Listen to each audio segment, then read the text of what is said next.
Hey guys, this is going to be a sort of introduction slash announcement sort of thing for something I've been working on for a little while, and I thought I'd kind of share it. I had a post that's relevant to it, but I figured I'd make a quick video too.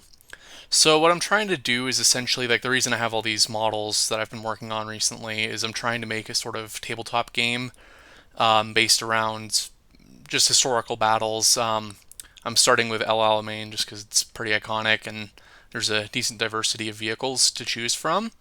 So these are sort of the British vehicles and the German vehicles I've completed so far, or almost completed. The 251 here needs some work on the interior, but yeah. So the idea is I'm trying to make a tabletop game, and I have some kind of ideas for rules and stuff, and I've got some units, and I've been kind of play testing it a little bit, and it's so far so good.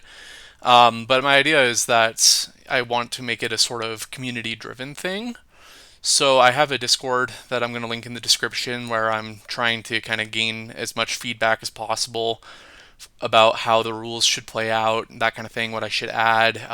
So, like, in terms of vehicles or mechanics or content or what have you. And also, I was thinking it might be neat if the models were more open sourced in the sense that the community can work to create models, which is going to allow for way more diversity than what I could do alone. So, to that end, I'm going to be helping people if they need help with their CAD files, making their own tanks or whatever they're trying to make, so that we can create a very diverse, very complete game that really captures as much as possible without adding too much complexity by bulking up the rules. So the kind of motive I've been going for, or motif I've been going for, has been minimizing like dice rolls and things like that. So I do play Warhammer. One of my biggest gripes with it is just how many rolls there are and how random a lot of stuff is, and I want to kind of phase that out a little bit, make a lot of actions more certain, so it becomes a little less of a game and more of a reenactment, where you know, sort of just more accuracy, more reasonable stuff. Like a Panzer IV shooting a Stuart is going to kill the Stuart. It's not going to be like, oh, you rolled a one, too bad. Stuff like that. So I'm trying to minimize dice rolls and have a lot of like kind of those rational actions take place where there's not much room for like random things that wouldn't be likely to happen, even if they wouldn't be likely with the dice rolls. Um, and I'm trying to also include like rolls, so a lot of stuff like the 222 here, or the Panzer II to some extent, would be like a recon vehicle and a more of a anti-infantry sort of vehicle, respectively. Or I guess they're both anti-infantry, but the idea is that there's some diversity in roles, and it's a lot more based on strategy than kind of playing a game.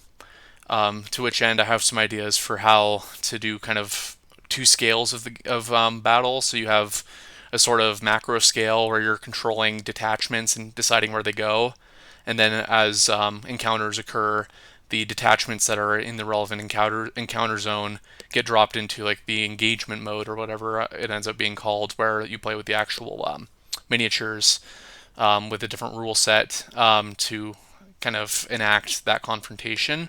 So I want to add a degree of kind of logistics to the game as well.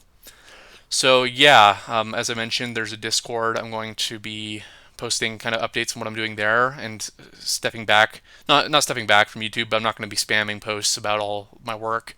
That's going to be more localized to Discord, and the stuff on YouTube is going to be more like relevant to tutorials and things like that. Minus some probably stuff on just created like little shorts like the Panther 3 one. But yeah, so feel free to join the Discord, say hi, and let me know what you think and if you have any suggestions or anything like that. And as an extra sort of incentive for that, I was thinking I have all these files, and they do take a lot of effort to put together, as you can probably imagine. So I do charge for them on like cults and things like that. But I think that if people contribute to the project, I'd be happy to send some files their way for them to kind of try it out with, see the quality of them if they want, and just to have some models kind of in turn for helping me, whether it be designing things or just talking through things. So yeah, thanks for watching. I'm just trying to end it on the 5 minutes, but I'm going a little over. But yeah, thanks.